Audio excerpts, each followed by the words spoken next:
Okay, so you guys have already started to balance your checkbooks, and if it were just that easy, if all you had to do was account for the bills you know you already had, we all would be able to foresee how much money we're going to have 10 years from now, right? If our paychecks didn't change. But unfortunately, it's not quite that simple.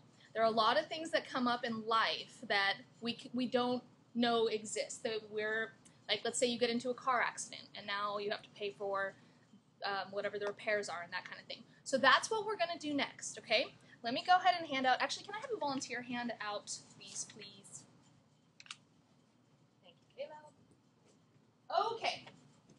So you all are going to get a sheet that looks like this, okay? So this is a list of a bunch of different life events that could happen to you, okay? These events correspond with the wheel that you all see sitting over on the right-hand side there, okay? So it's the wheel of fortune, misfortune, and temptation.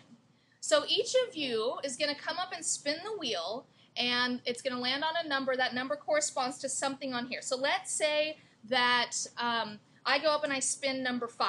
And number 5 says my best friend's birthday is approaching and I need to buy him or her a gift, which means it's a $25 gift. Take out $25. Thank you. So then I would go in my checkbook at the end and I would say birthday gift minus $25 and so on. Okay?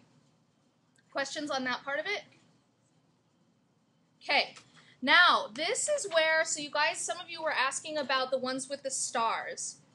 So there's food, clothes. Everybody should have stars next to these 4 categories. They should have stars next to food, to clothes, toiletries, and miscellaneous.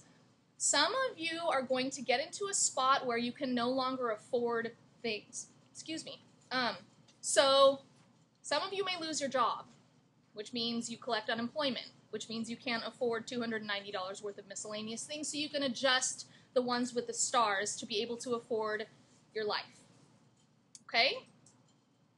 In this economy that unfortunately is very realistic, the whole losing your job thing. Yeah? Mm-hmm.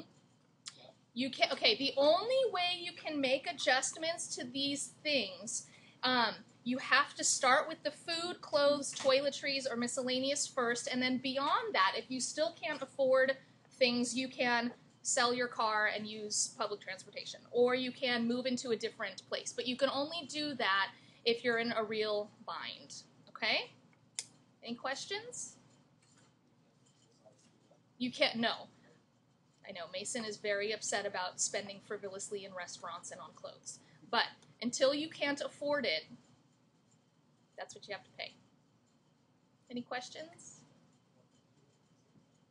Okay, you guys want to come up and spin the wheel? All right, Jordan, go ahead.